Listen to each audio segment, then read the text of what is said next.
Hello guys, welcome back to another video. We're just coming off of UFC London for the second time this year.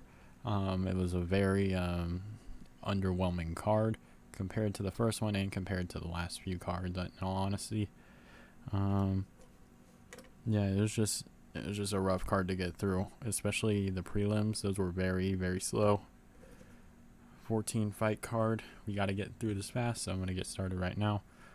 We have Nicolas Dalby versus Claudio Silva in the welterweight division. Claudio Silva did win this fight. I predicted that. Thank goodness. Because a lot of fights are very weird on this card again. But yeah, I predicted Nicolas Dalby to win this fight. In the first round, it looked like Claudio Silva was doing pretty well. I believe he took him down and was just pounding on him the whole time. I think had him in a choke for a little bit. And then in the second round, Nicolas Dalby basically just took over. Yeah, and punched him to a decision. Good for him. Let's move on. First boring fight out the card. It wasn't too boring, but it was alright. Yeah, moving on. Victoria Leonardo versus Mandy Bohm. This fight was alright. I predicted Mandy Bohm to win this fight. She's a Muay Thai kickboxer.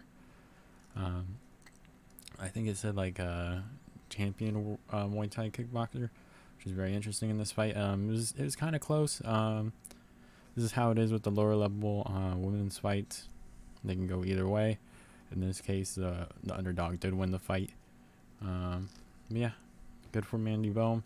Or not Mandy Bohm, good for Victoria Leonardo. I kind of did see this a little bit. She does hit little powerful shots. And she did throw is just wild in general. She would just leave herself open. Mandy Bohm didn't quite capitalize on it, but it is what it is. Let's move on up the card to Jai Herbert versus Kyle Nelson. This was a very interesting fight. Obviously, coming into this fight, Jai Herbert is very, very good, very talented, but doesn't really have a chin. And Kyle Nelson hits very hard to the point where I put money on Kyle Nelson just in case Jai Herbert screwed this up. But Jai Herbert did pull through, did let us get 2-1 on the card. Yeah, Jai Herbert was, I think he lost the first round, I believe. It was a rough first round for him. Took him a little while to start heating up. In the second round, he started heating up a little bit more. Started getting comfortable. He wasn't so scared of getting knocked out. He was punching at him, punching at Kyle Nelson. I don't know if he took him down in the second round. I know he took him down in the third round. But in the second round, he got very, very much more comfortable. Started using his technicality on Kyle Nelson. Picked him apart. Third round, took him down, and kind of held him there for a couple minutes, and then picked him up, and then started picking him apart again. But yeah, good win for Jai Herbert. Good win, off of the Ilya Taporia fight. So yeah, moving on to the fourth fight on the card. We are now 3-1 on the card. Mokaev versus Charles Johnson. Charles Johnson did very well on the card. To the point where you probably had a couple of people arguing who won the fight. I don't know about that, but like there's a couple of people who did. I saw online. But Muhammad Mokaev took him down quite a bit, but Charles Johnson was able to stand back up immediately. I think Muhammad Mokaev took him down like over 10 times in the fight, which is pretty crazy. It's like slamming him, throwing him around. Pretty good for him. He's 22 years old, very good prospect. Charles Johnson showed himself to be pretty good too. Inflicted a little bit of damage. Same with Muhammad Mokaev. Is able to not stuff the takedowns, but get back up from the takedowns, have good submission defense, and have good takedown defense. So yeah, we're doing pretty good on time too. Let's move on to the next fight on the card. We did take an L here. We're now 3-2 on the card. Jonathan Pearce beat Makwan Amirkhani. Yeah, in this fight, Jonathan Pearce basically came out blazing with elbows, like I'd say about 20 plus elbows in the first minute. as Amirkhani was trying to take him down, he just kept elbowing, elbow, until he busted him open. And a bunch of flurries after that. And then going to the second round, Amirkhani was, I wouldn't say gassed, but you could definitely see that he took the wear and tear of the first round into the second. And yeah, he was taken down. Pearce was just ground and pounding him with elbows and punches. And he ended the fight there. That's basically all it was. Yeah, good win for Jonathan Pearce. There's not much more to say here. First finish of the event happened on the 5th fight of the card. Kind of gives you an idea of what's going on here. Next fight on the card, Nathaniel Wood versus Charles Rosa. I chose Nathaniel Wood, so I am now 4-2 on the card.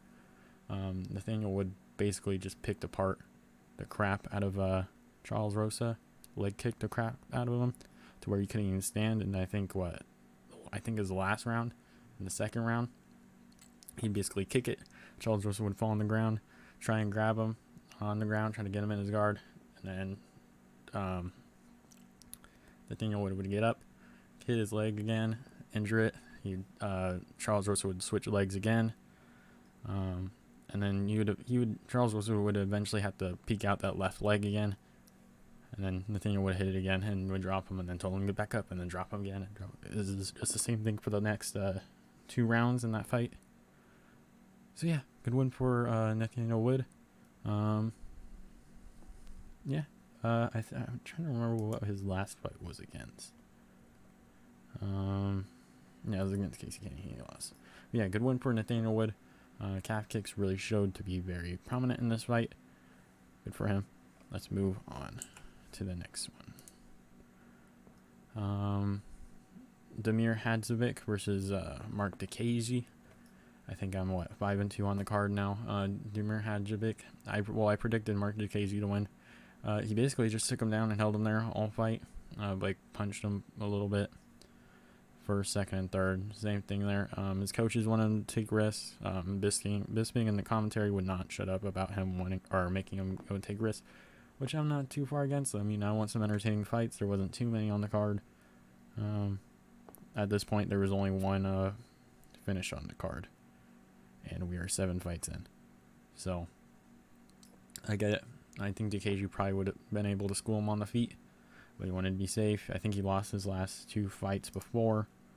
I think he just wanted to win. Oh no, he lost his... Okay, so he had 2 rough fights in the UFC. Won his last one, and wanted to squeak out this win too against Hadzovic.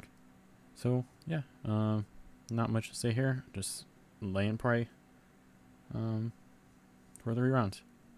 Moving on up the card.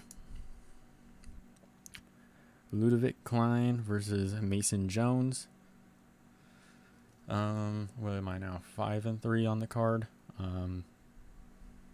Mason Jones. It was a little rough during the fight. There's a couple fight IQ moments in there that he could have fixed a little bit, and he didn't. Not that he could. He just made really big mistakes in the first round. It was very close. He could have gave it to either one. I think the judges gave it to Ludovit Klein anyways. But Ludovit Klein won the second round too. Beat the living crap out of Mason Jones. And I think he knocked him down in the second round. Third round, Mason Jones opens it up. He's like, oh, I need to finish. And my coach just told me I need to finish this fight. So what does he do? He runs up, punch, grabs him, and tries to do a flying triangle or something. Ends up on his back. Already kind of tired. And Ludovit Klein just lays on him for the first... Not lays on him, but is on top of him for a good 2.5 minutes. Maybe even 4. I think it's... 2.5 minutes? 3.5 minutes? Just sitting there just grounding and pounding him, just punching away at him. Bad IQ moment for Mason Jones there. Really could have probably done better. Probably would have had a better chance on the feet, especially if you need a finish. I don't know what the hell he's doing there pulling guard, but flying triangle and then in guard. It was bad. But yeah, good one for Ludovit Klein. It was a rough time for Mason Jones there. Yeah, moving on to the main card, we still have only one finish in 8 fights at this point, and it looks like it's not going to change in the next one. We have Volkan Oezdemir versus Paul Craig. This was a very chaotic fight, pretty much. Paul Craig came out with a bunch of submission attempts. I thought he had him a couple of times with knee bars, heel hooks, and all that. He's definitely trying to. Like I said, I don't even think Paul Craig tries to go for the takedown at this point. He just tries to take him down and just hold him to the ground with him on his back so he can get him in a triangle or something. But Volkan Oezdemir was not falling for it and inflicted quite a bit of damage over 3 rounds. There's a couple of finishing sequences that could have happened, but it didn't quite happen. But it did go to a 3-round decision.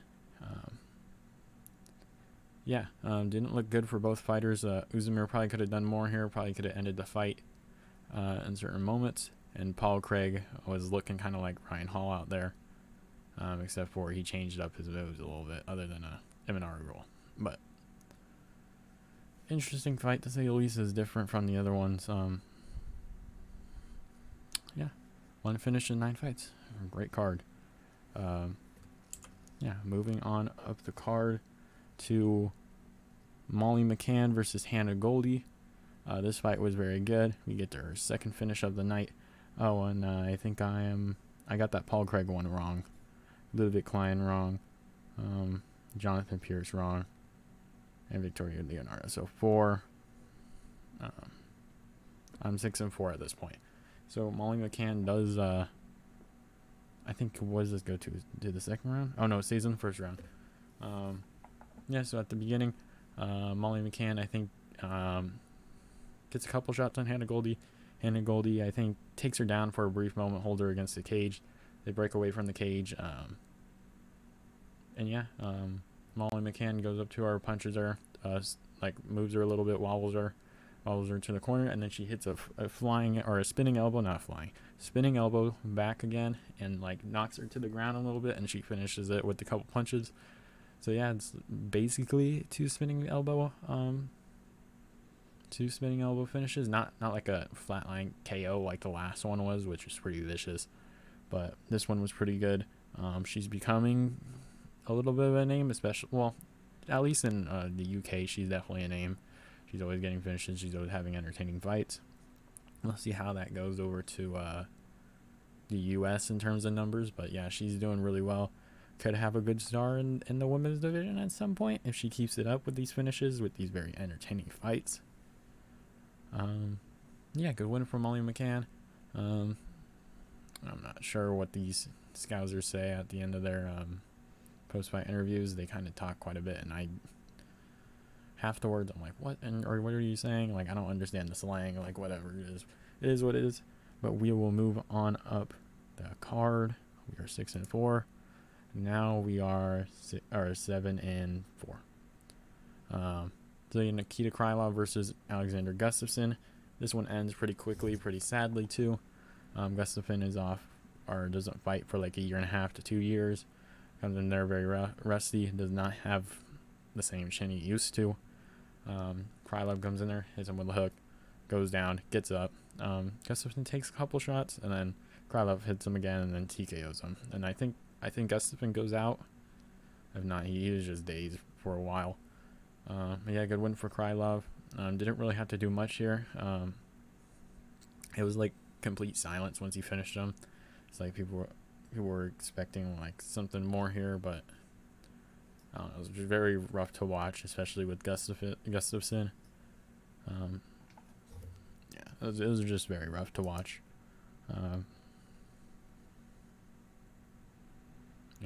He's just been on a losing streak since the John Jones fight. It's been kind of sad, but it is what it is. He lost to Anthony Smith. Won against Anton Turkat, Fabricio he lost to, and then Nikita Krylov. So yeah, it's it broke him a little bit, the John Jones fight, but we got to move on up the card. We are now, we were 7-4. We are now 8-4. This fight was pretty good. Paddy Pimblett versus Jordan Leavitt. twerk versus teabag. Who's gonna get it first? But yeah, in the fight, Jordan Leavitt, I think he goes straight for the takedown. I think he takes him down, and then Paddy stands up against the cage. Paddy separates. Jordan Leavitt comes with a front kick. I think connects a little bit, but Jordan Leavitt's strikes basically don't do that much damage at all. Like his punches were like, even Paddy could like, take the punches. Like normally Paddy's like freaking like falling to the ground or for everyone else when he takes his punches. But yeah, you take Jordan Leavitt's punches. He was getting grappled quite a bit. Paddy showed pretty good grapple defense. Pretty good for him. Got slammed a couple times. Good submission defense. Yeah, but I think this one goes to the second round. Which is surprising. I think this is his first fight in the UFC that didn't go to the second round for Paddy, I believe. Let me check real quick.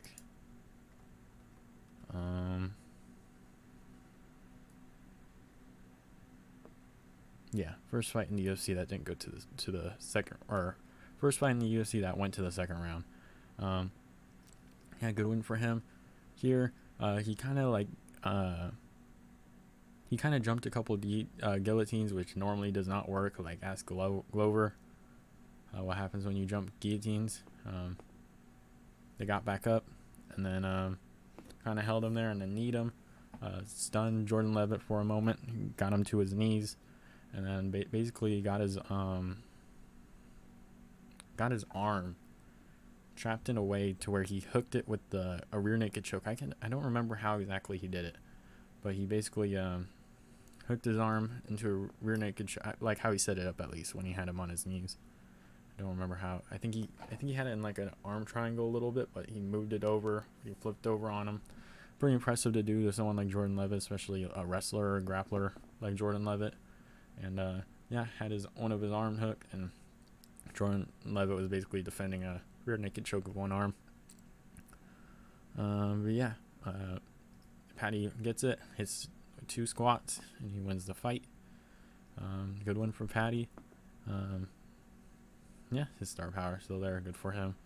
No twerking today. Yeah, good for him. We move on up the card. Yeah, good win for him. Whole crowd was going crazy for him. Biggest pop of the night for sure. Yeah, let's move on. Jack Hermanson versus Chris Curtis. I believe we are, if I can do math right now, 8-5, I think. Which is not too great, but I'll take it. Yeah, this fight was pretty interesting. Chris Curtis was not very active throwing his punches, but yeah, you can definitely tell like the length was definitely interesting here. It seemed like Jack Hermanson was a lot longer than Chris Curtis. I'm trying to look at if it shows me a leg reach, but Jack Hermanson had 2 inches of reach, 2-inch reach advantage. It definitely looked a little longer for the reach, but he was just jabbing at him, circling around, kicking him, front kick, teeps to the body, head kick, leg kicks, body kicks. Was inflicting a lot of damages while circling. Chris Curtis was getting very frustrated with it. I think he did inflict some damage in the later rounds, but in the first round he was pretty dormant. Second round he picked up the pace a little bit, but Jack Hermanson was still picking him apart, circling him around. Curtis didn't really have an answer in the second round, but in the third round he hit Hermanson pretty good with he started hitting the body. He was doing pretty well with the body shots. Chris Curtis, like he always does in the I think he hit like 2 in the first round and a few in the second round, and then started picking it up in the third round because he knew he had to finish the fight. But yeah, Jack Hermanson was circling a lot in the third round. Chris Curtis was engaging for most of that fourth round, hitting with a lot of body shots, hitting with in the head. I think he rocked Jack Hermanson a couple times. Oh yeah, and was it Chris Curtis in the second round? He got rocked and was in pretty big danger of getting finished. I'm pretty sure it was the second round or the third round. But yeah, survived that flurry. Chris Curtis comes back in the third round, inflicts quite a bit of damage on Jack Hermanson, and yeah, but he wasn't able to get much in there. He did a couple. They were kind of talking trash after the bell, which is kind of weird. But I'm not gonna get too much into it. I just thought it was weird that, like, I get him not engaging, but you also got to do something. Like, he's not forced to engage in the fight. Like, you're down, you have to go progress it. But yeah, maybe Sean Strickland does have some powers. Maybe he would have called him like a pussy or something if he wasn't being active, and he would have went a little bit faster in like the second round, or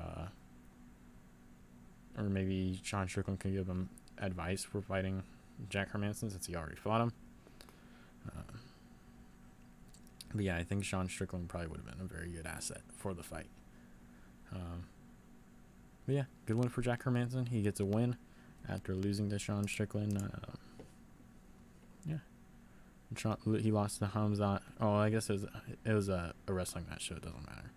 But he beat Edmund, lost to Sean Strickland, just beat Chris Curtis. Good win for Jack Hermanson. Chris Curtis loses his first match in like 5 fights. He's doing pretty well in the UFC. He's 1, 2, 3. So now he's 3-1 in the UFC. So he handed him for his first loss. Good win for Jack Hermanson. We are moving on up the card to a great main event that, there's just straight fire. No, it was a horrible ending. Again, 2 weeks in a row. Yeah, I hope it stops. I don't expect it to happen in the women's match next week. I can't imagine that. But yeah. This fight, they come out swinging pretty hard at first. And yeah, Tom Aspinall just kicks his thigh. It was like, so he kicked it, but like his knee slid up his thigh as he was kicking. And yeah, once he puts it down, he held it and went to the ground immediately. It was not a great sight to see. It was pretty sad. Tom Aspinall is a great prospect in the heavyweight division. You do not want to see one of those guys fall down to the ground, especially even then, a fight like this where you probably would have seen like a finish pretty early in the fight as it was looking like. It's pretty sad to see. We don't know. Like, I have no idea what Chris Curtis is going to do at this point. But yeah, he does get the TKO victory here, which is interesting. Didn't take much damage. I wonder if he's going to like be a fill-in for Gone to Iwasa, or I know he wants to fight one of that. I think he said he's gonna fight one of them next, so we'll see. He said he doesn't want to do that, but he will if they miss weight, but he doesn't want any of them to miss weight. But yeah, I did notice I don't know if I noticed, but like even when he was walking out, I noticed he was like walking kind of weird. I'm like, why the hell is he like skipping? Or was he? He's either skipping or he was like walking pretty gingerly. I was a little concerned about that, and then he broke his leg, or not broke his leg, but I think his MCL is what Bisping said after. I don't know exactly what it is. I don't think he shared it yet. But yeah, sucky way to end a card. Well, this was like a make or break fight for the card. Main card was pretty solid. The prelims were not very good. It's kind of crazy how London had like one of the best cards and the worst cards at the same time. But yeah, we move on to next week's card, UFC 277, I believe. We have Pena versus Nunes. I already completed my notes for the card. It should be out Sunday or Monday. And yeah, we'll see you guys then. Thank you for watching. Subscribe and like and comment. See you next time.